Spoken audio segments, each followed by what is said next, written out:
Ladies and gentlemen, welcome the moderator of the next session, Soňa Muzikárová.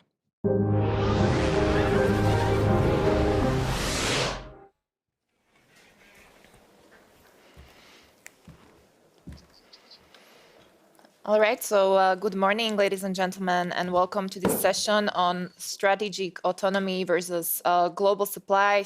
How to secure value chain is what we're going to be talking about for the next about 45 minutes. Just on a technical note, as throughout the forum, we'll be using Slido to address some of your most pressing questions, and we will be also engaging with you via live polls. So please join the conversation. You can do that in two ways. Either go to live.globsec.org, or you can do it through the official GLOBSEC app, where you'll be able to, on the one hand, submit a question, but also upvote one. At the end of this session, there will be a Q&A. You can submit your question, as I have said, via Slido, but we can do it also old school in a physical way. There is a standing mic over there, so just please raise your hand. And yeah, our great panel will answer your question. So let me just warm up here a little bit and open up the conversation. I think it's safe to say that disruption has been the leitmotif of this crisis. It has upended our health systems, our social systems, the way we work, live, function, school our kids, but it has also disrupted cross-border production processes, just-in-time manufacturing processes. We have seen delays in the delivery of supply, such as semiconductors, microchips in manufacturing, sending customers in a waiting mode. As a direct result of that, we have been hearing with increased intensity and amplitude about things like decoupling production processes from China, value chain shortening, localization, regionalization, even nationalization of selected strategic industries, especially in the context of the so-called EU strategic autonomy, which has been also resonating throughout the forum as a theme. And basically that's the idea of a stronger, more sovereign, autonomous and self-sufficient Europe. This has contributed to some extent to a renewed impetus that globalization is somehow harmful, or if not harmful, it's a suboptimal model for the global economy. We have been hearing that. And that its prime feature, which are the overstretched, cost-driven global value chains, increase our vulnerability to economic shocks. So these are some of the issues that I would like to debunk with our great panel that I will introduce in a bit today. Are global value chains, as we have known them to date over, has the pandemic full-on upended the logic behind them, or are we just witnessing a sort of transformation? Second, how should we underpin and secure global value chains for greater robustness and resilience? And third, how should these aims be reflected in the policy landscape? So as with the other panels, we're in a hybrid mode today. I will start with our virtual panelists. We have with us today Mr. Gordon Bajnai, who is the partner at Campbell Lutyens, based off of London. Gordon, do you hear me? Yes, I hear you very well. Great, thanks. Next, we have Mr. Thomas Wieser, who is the EU representative to the G7 panel on economic resilience. Welcome, Thomas, and hello to Vienna. Thanks very much. Greetings to Bratislava. Thank you. And next, we have Mr. Sebastien Miroudot, who is the senior trade policy analyst from the OECD, normally based off of Paris, but I understand today you are not in Paris, Sebastien. Right, I'm in Seoul in South Korea today. All right, great. And with me physically to my left, we have Mr.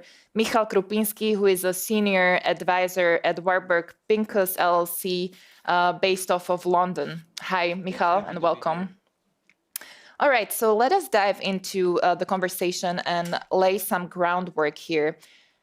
Gordon, I will start with you. I would ask you to lay out and create a map for us of some of the key drivers of post-COVID deglobalization, and also what are some of the potential macroeconomic consequences for Europe but also maybe specifically for the region of Central and Eastern Europe, since we know that this region is very closely knit in manufacturing global value chains, please.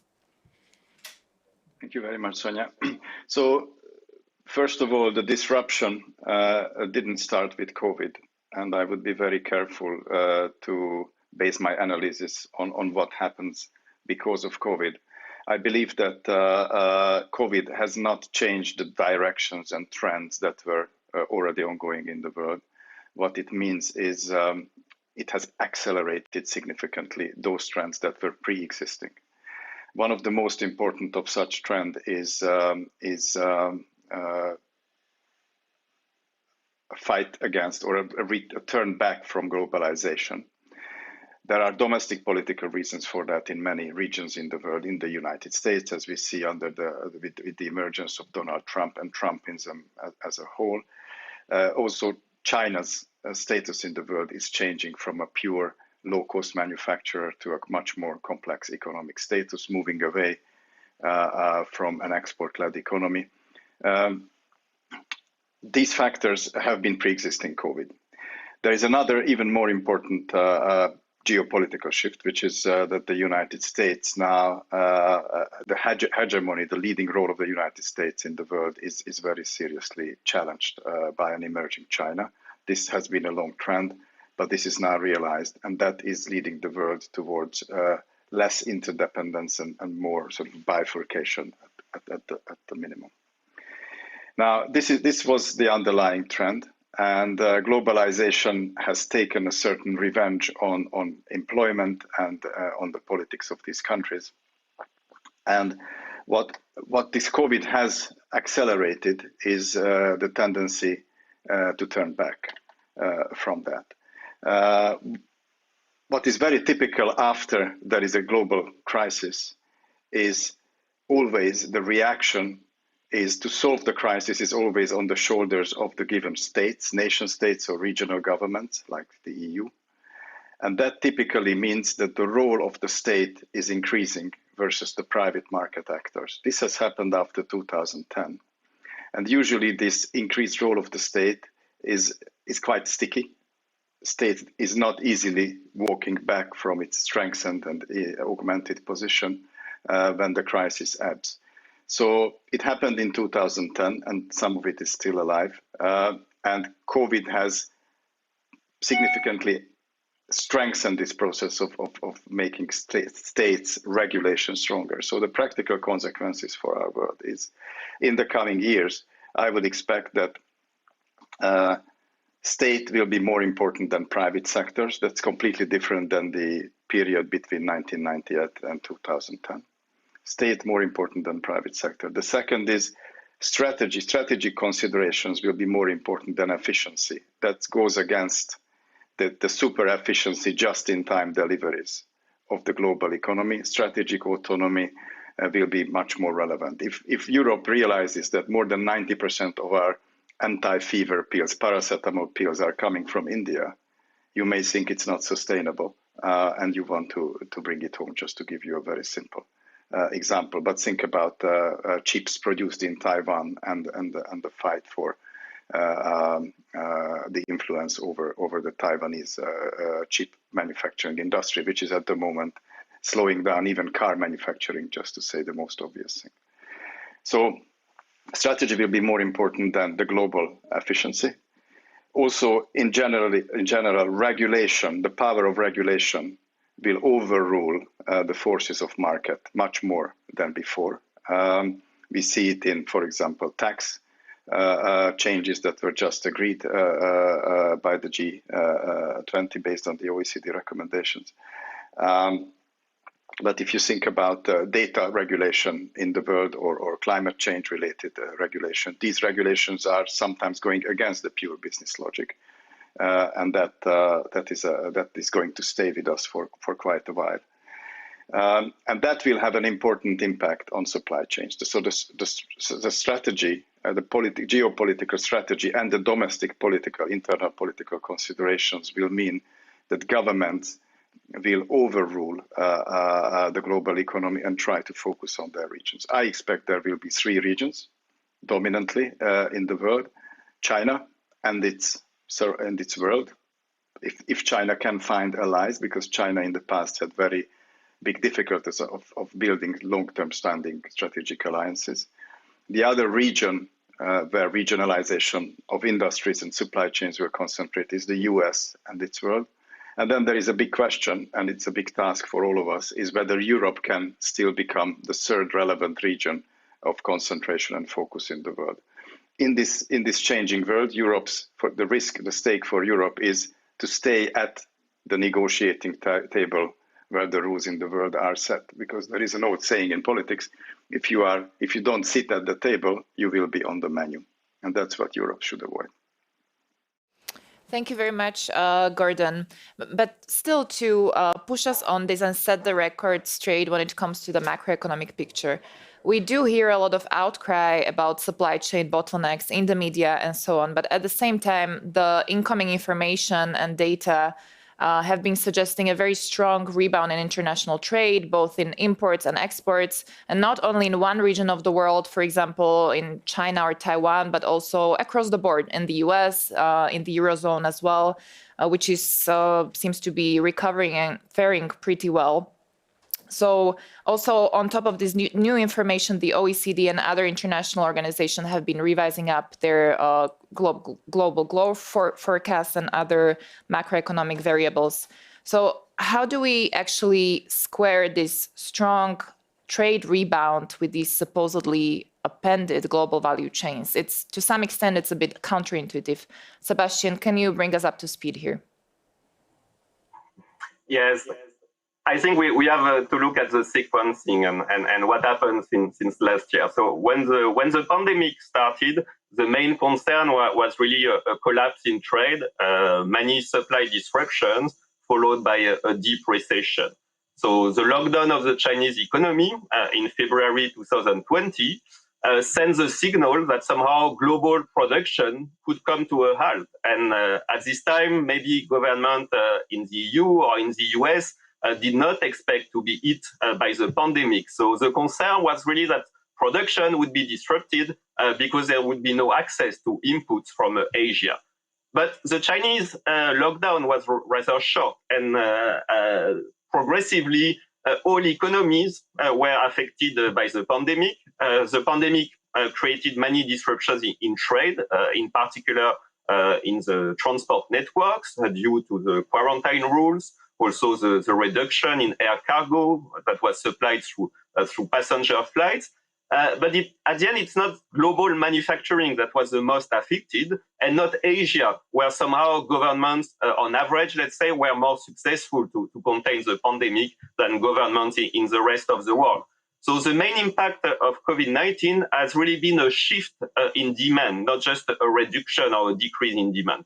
There was an important increase in the demand for the goods needed to fight the pandemic, of course, medical goods, such as the face mask, ventilators, or more recently, the vaccines.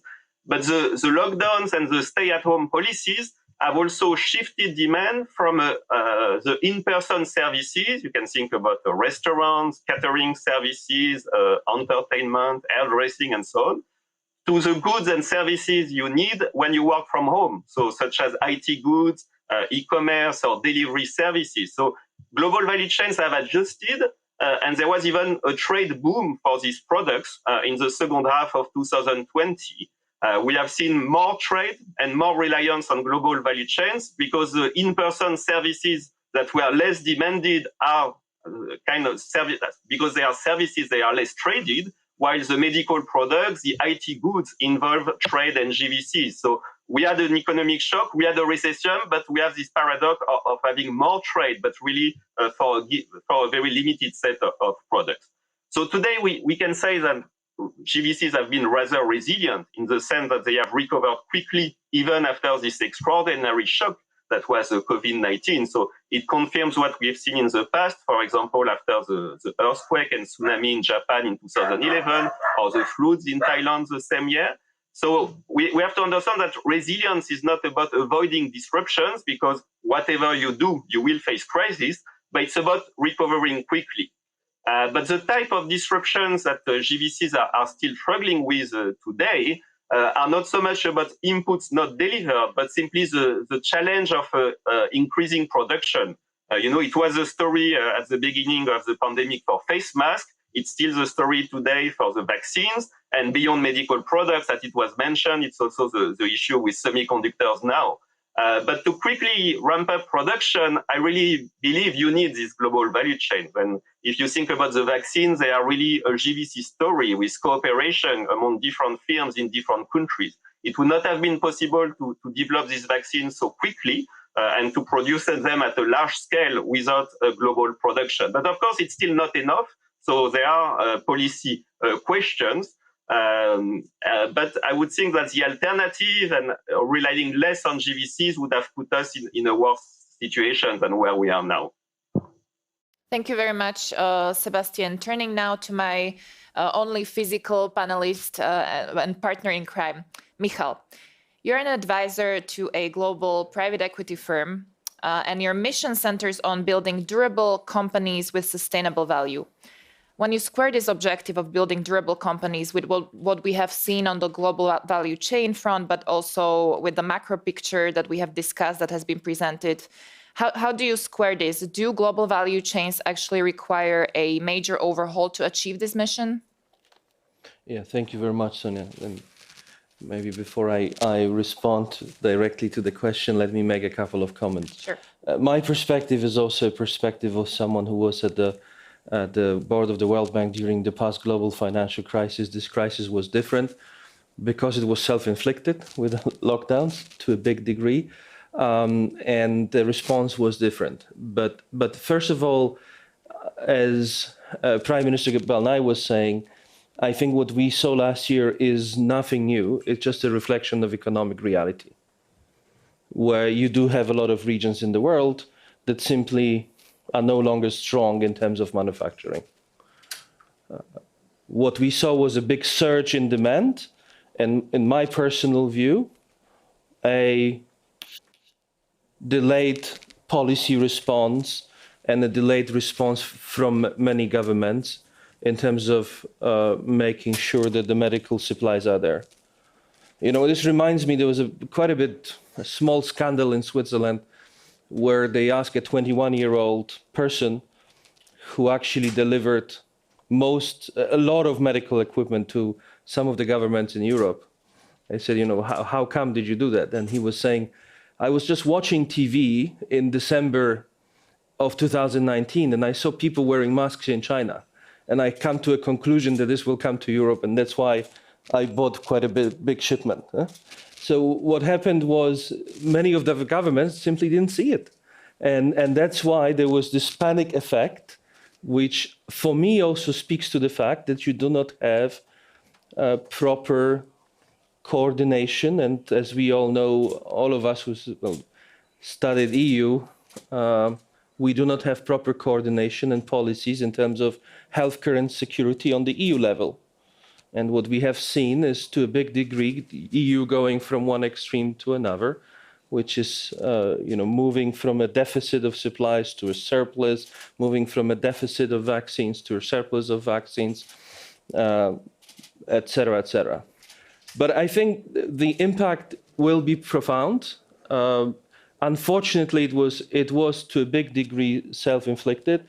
The panel is not about the rationale of lockdowns. My view is, after Chinese lockdown, there was no other way for governments not to introduce lockdowns. But bear in mind that this huge state intervention, which is unparalleled, it's much bigger than during the global financial crisis. In terms of people saying, 15 trillion pump into the global economy, which certainly led to a bubble of everything, asset price bubbles last year, as we all saw with, all across the board. This will lead to increased inflation as well as inequality going forward, and particularly in what we call Western Europe and the US. Of course, the trouble is it was to a big degree self-inflicted. Now, two last points, and I answer your question. So first of all, what does it mean for Europe? I think an increased rationale for coordination in terms of healthcare policies, because you did see, vans being stopped on borders of EU countries which very much spoke to the lack of proper solidarity in Europe. Secondly, for Central Eastern Europe, I think it's actually good news, because when I talk to investors, it's first of all, we are here in the part of the world where we think it still makes sense to manufacture, which is a good thing, and not everyone thinks this way in the world. And secondly, people, it's all, we all have, short memories, but many investors ask themselves questions in terms of how they allocate capital, particularly those who invest and can allocate in manufacturing globally. And apart from, where it makes sense from a cost perspective, a more diversification approach is actually at play, which I think will mean increased investments in this part of the world. So I think it is positive. And now to answer your question, of course, I think what will be happening is every rational business person will be taking a view around the business continuity, around the durability of existing business models for all companies. So I think all businesses are affected. And whenever you analyze a business, you run a business, you have to take a view and say, what if it happens again? Mm-hmm. Right? So we do have events which are sort of fat tail bear curve events, but they do happen. And I think it's in this regard, it is a lesson for everyone, and it is a lesson also for investors. Thank you very much. Switching gears now a little bit from the business side to the policy side, and this is a question for Thomas. Thomas, from your viewpoint as the EU representative to the G7 panel on economic resilience, a very pertinent role for this debate.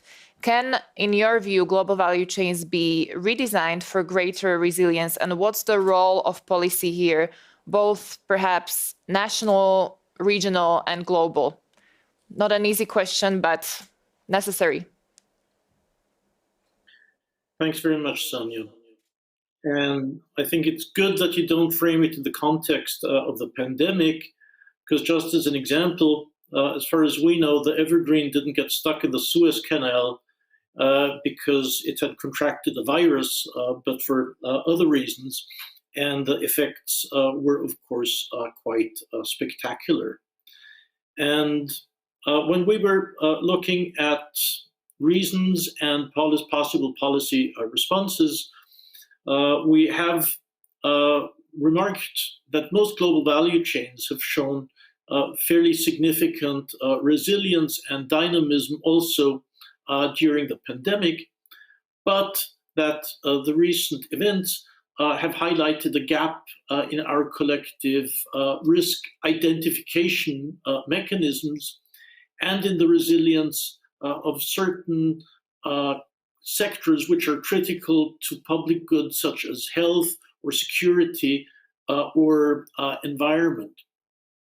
And because there has been a lack in risk identification, there was a significant lack in preparedness.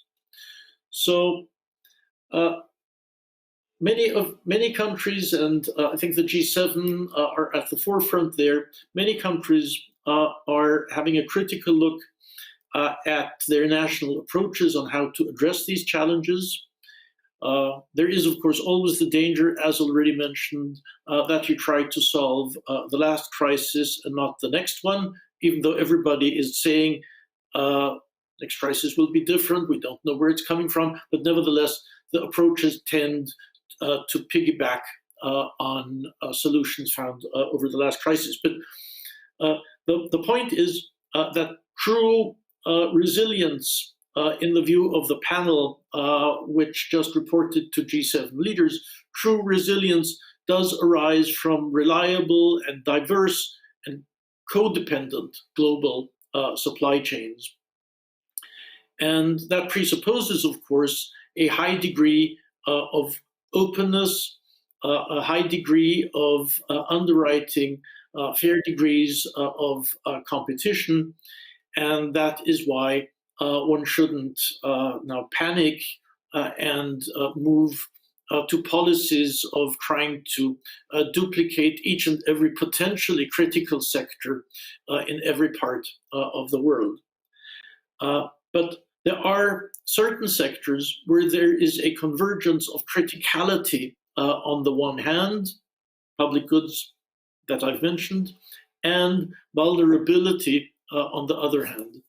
Now, where do these vulnerabilities stem from? Some of them have already been mentioned, and I think we need to make the distinction, a very clear distinction between manufacturing sectors and service sectors, especially new technologies.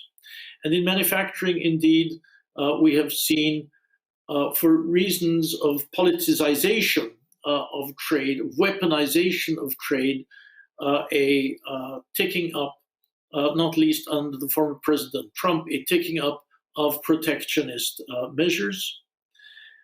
We have seen the issue that systemic convergence, which was the hope of many when China joined the WTO, systemic convergence has not come about, but has rather shown, we have rather seen systemic divergence, and therefore fair degrees, fair conditions of competition with state-owned enterprises have more and more moved to the forefront of discussions. And this will be exacerbated as we move into policies which are necessary, i.e. carbon pricing. How can we live in a world where there is no globally agreed principle of carbon pricing? It will lead to certain border measures, which inevitably will give rise to tensions. That's as far as manufacturing is concerned. But on new technologies, I see a significantly more pronounced trend on decoupling, not least because of the monopolistic market structures that are inherent in many of these sectors. The issue of data privacy, the issue of data governance, and who is the driving force behind developing standards and rules. And that is the clearest danger that I see to a jointly run, governed, rules-based, international, global, open trading system, namely that we move into an era where there might conceivably even be two sets of standards. And that would be lethal. It might start from the area of new technologies, but inevitably it would morph over into trade in goods and some other services. So what can one do? I think one needs to, recognize that these systemic divergences and differences will persist for the foreseeable future, and one somehow has to find an algorithm on how to coexist and compete peacefully with each other without shutting down the globalized trading system that has benefited all of us. We need a better national and better international mechanisms and fora to identify risks, build, for example, common vulnerability indicators and methodologies, share best practice, and we need a forum that provides for policy coordination in times in critical times that ensures a comparatively free flow of critical goods and services. So therefore, all things hang together.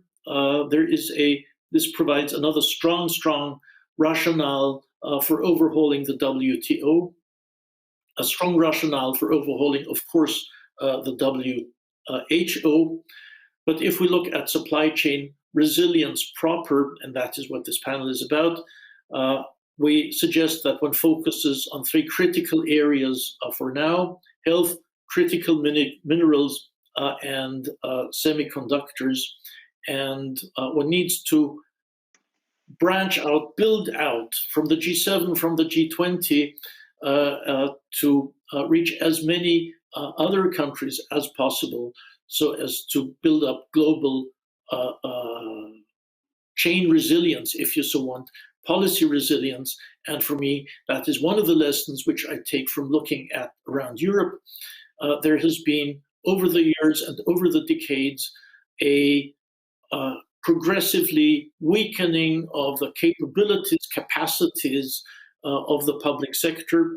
Very many of the administrations have been woefully unprepared and very, very unprofessional. So a strengthening of the quality of public administrations, depoliticizing them would be of the essence. And I'm afraid that the present sentiment in many parts of the world, but unfortunately also in Europe, is not for depoliticizing and professionalizing these sectors. But without that, the next crisis will have just as hard a hit as the last pandemic. Thanks, Soňa. Thank you very much, Thomas, for this rich account. I think we have built a very nice groundwork here. First talking about the driving factors behind deglobalization, then discussing the current picture, the macro story here, and then some of the private sector and policy responses. I would like to pause here and launch Slido, actually our first poll. So if that could come up on the screen. And I would love for you and our virtual audiences as well to engage and answer the multiple choice question. The most effective coping strategy multinational firms should use to minimize future disruptions, such as the COVID-19 pandemic, of their supply is, and you have 4 options: shortening and streamlining their value chains, diversifying their supply base, going from global to regional, concentrating their sourcing regionally, and D, no systemic step can ward off a disruption of such scale and scope.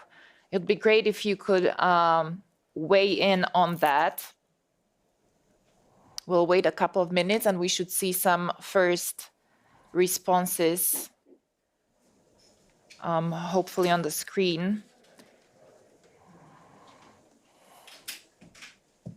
Great. So it seems to be pretty clear. Our audiences think that diversifying the supplier base of multinational companies is the most sensible approach.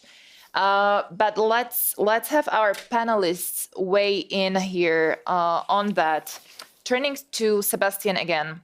Speaking of coping strategies, you and your colleague Sebastien have published an interesting paper and also an article on Vox EU, I believe, debunking 2 qualities of value chains. One is resilience and another one is robustness. What is the difference, and should they both be targeted by on the one hand, supply managers, on the other hand, by policy? How does this fit into the overall debate and picture? Yeah, so you can have different definitions of resilience, but a common definition you find in particular in the business literature is the capacity to recover quickly after some large-scale disaster. So in this sense, GVCs have been resilient. That's the experience of the pandemic. But resilience in this sense doesn't mean that you avoid disruptions or shortages, just that it takes a shorter time to recover or to solve the issue. So for some essential goods, and here you can think about electricity or medicines or access to telecommunication networks, it may not be enough just to recover quickly. There should be some continuity of supply, and this is what we call robustness, the capacity to continue to produce during a crisis. I mean, firms can also work on their robustness, and it can also be an objective for supply chain managers, in particular when this continuity of supply is important for their consumers. But I think that, as Thomas explained, there is certainly here maybe a role for governments to help firms to ensure the continuity of supply through specific regulations, in particular addressing maybe the cost and the economic incentives for firms to be in a position to continue to supply during the crisis. It can be also through stockpiles, strategic stockpiles, just to provide the goods while waiting for firms to recover. You can think also about contingency plans, specific agreements between governments and firms, so that some firms will switch to the production of essential goods during a crisis. So I think an important lesson from COVID-19 is that in the future, government should be better prepared.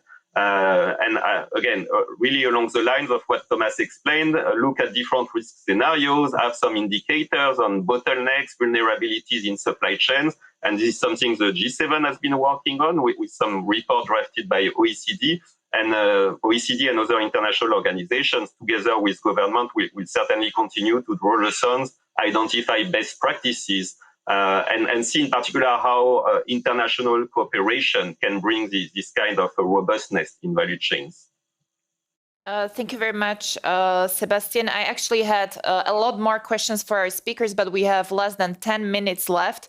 So I'll just do one last question very quickly, 1 minute each of you. And my question is, against the backdrop of this EU debate on strategic autonomy and perhaps greater self-sufficiency, can this be Europe's opportunity going forward? Can Europe win from all of this, for example, by, I don't know, reshoring parts of production home through technological advances or something similar? Maybe, Michał, starting with you, can this be Europe's opportunity in your view? No, sure.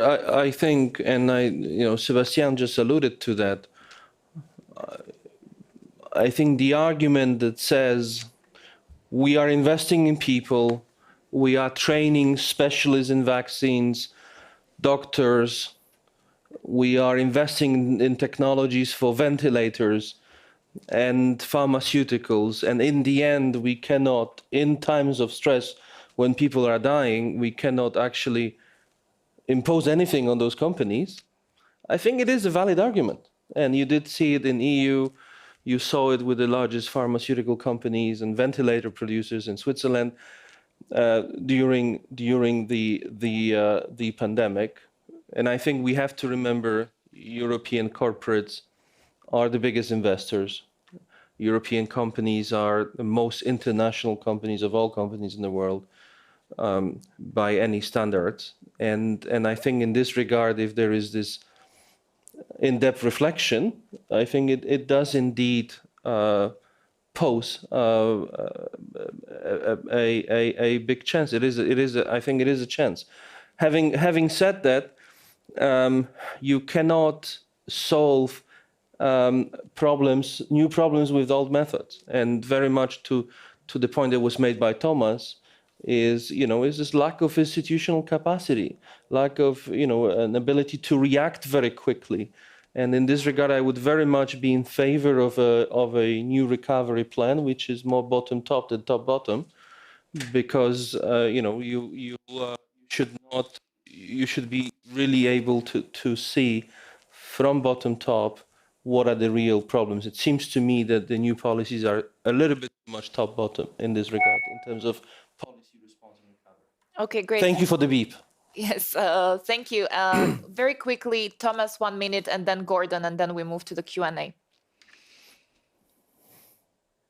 For me, it's quite clear. What the next generation EU can and should do is to have significant institutional reforms and not just be something where you invest. And that is how we will become more resilient. And each and every government will have to do that by itself. But I see very few governments where politics is willing to let go of the principle of independent, professional, and high-quality administrations. Thank you. Gordon. I think the EU could be coming out well, but there will be a K-shaped recovery, not just among industries and companies, but among nations and regions around the world. And whether Europe will be on the downward part of the K or the upward part of the K will depend on whether we can forget about our previous policy of strategic naivety and replace it with enlightened self-interest and realize that we have to be a bit more carnivore and less herbivore in a world where every other major region and trading partner or economic or political partner is behaving much more assertively. So that means we need to create Europe as Europe's biggest offer in this competition globally is its market, is its 450, 60 million people, very high value market. We have to be more selective of how we offer this to others, but we should push for cooperation because that's our self-interest. But we also have to, market is not enough strength in this global political competition. We need to bring up our foreign policy, and the toothless foreign policy has to get toothed by a defense policy. And we also need to change the whole fiscal setup of the EU. We need much more fiscal coordination at the European level, and we have to be able to protect our industries. Ultimately, for us Europeans to keep our European way of living in the next century, Europe is Noah's Ark, which can help us to survive the flood of global rebalancing. But whether this ark floats or sinks depends pretty much on the next 10 years' actions. Thank you very much to all of our excellent panelists. I don't see any questions submitted via Slido, so I would maybe ask our physical audiences, and maybe we can do it old school. If you can raise your hand if you have any questions. Anyone in the room? There's a standing mic, don't be shy. I think we covered all the topics. We covered all the grounds, right, didn't we? Or maybe we were not controversial enough, I don't know. Or maybe that. Still no questions via Slido. Okay, let's do something else. I will ask my producer to pull up the second poll, and maybe people can weigh in there. This is a word cloud poll, and it says, please describe in one word, the first thing that comes to mind, and also that is most all-encompassing, what recent turbulence in cross-border production means for the future of the European economy. So we would have our audiences to weigh in on the same questions that we have posed to our speakers. So it can be anything: resilience, autonomy, dependence, winner, loser, stronger, weaker, whatever comes to mind. It would be great if you could engage, and we should see some results on the screen, what our audiences think these developments mean for the future of the European economy.